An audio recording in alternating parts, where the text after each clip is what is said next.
തിരുമല അനിലിന്റെ ആത്മഹത്യയുമായി ബന്ധപ്പെട്ട് ജില്ലാ farm to സഹകരണ സംഘം ഭാരവാഹികളെ പ്രത്യേക അന്വേഷണ സംഘം ഉടൻ ചോദ്യം ചെയ്യും.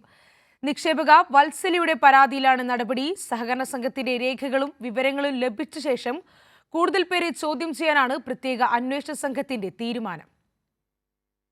തിരുമല അനിൽ പ്രസിഡന്റായിരുന്ന ഫാം ടൂർ സഹകരണ സംഘം സെക്രട്ടറിയും സേവാഭാരതി പ്രവർത്തകയുമായ നീലിമ ആർ കുറുപ്പ്, ഹിന്ദു ഐക്യവേദി നേതാവും ഭരണസമിതി അംഗവുമായ എം ഗോപാൽ ഉൾപ്പെടെയുള്ള സംഘം ഭാരവാഹികളെ ചോദ്യം ചെയ്യും. നിക്ഷേപക വത്സല നൽകിയ പരാതിയിലാണ് പ്രത്യേക അന്വേഷണ സംഘത്തിന്റെ നടപടി. വിശദാന്വേഷണത്തിനായി ജില്ലാ ഫാം ടൂർ സഹകരണ സംഘത്തിന്റെ രേഖകളും വിവരങ്ങളും ഹാജരാക്കാൻ പോലീസ് സഹകരണ വകുപ്പിന് നിർദ്ദേശം നൽകിയിട്ടുണ്ട്. ഇതുകൂടി ലഭിച്ച ശേഷമാകും കൂടുതൽ പേരെ ചോദ്യം ചെയ്യുക. സംഘത്തിന്റെ സാമ്പത്തിക സ്ഥിതിയെക്കുറിച്ച് സഹകരണ വകുപ്പിന്റെ അവസാന അന്വേഷണ റിപ്പോർട്ടും പുറത്തുവരാനുണ്ട്.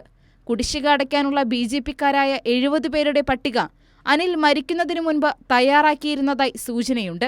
അനിലിന്റെ മരണാനന്തര ചടങ്ങുകൾ കഴിഞ്ഞ ശേഷം അടുത്ത ബന്ധുക്കളുടെ മൊഴി അന്വേഷണ സംഘം രേഖപ്പെടുത്തും. കന്റോൺമെന്റ് അസിസ്റ്റന്റ് കമ്മീഷണർ സ്റ്റുവർട്ട് കീലറുടെ നേതൃത്വത്തിലുള്ള പ്രത്യേക സംഘമാണ് കേസ് അന്വേഷിക്കുന്നത്.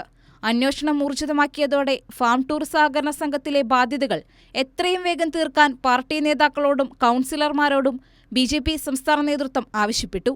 പലിശ ഉൾപ്പെടെ മുഴുവൻ വായ്പയും തുകയും തിരിച്ചടയ്ക്കാനാണ് രഹസ്യ നിർദ്ദേശം. കൈരളി ന്യൂസ്, തിരുവനന്തപുരം.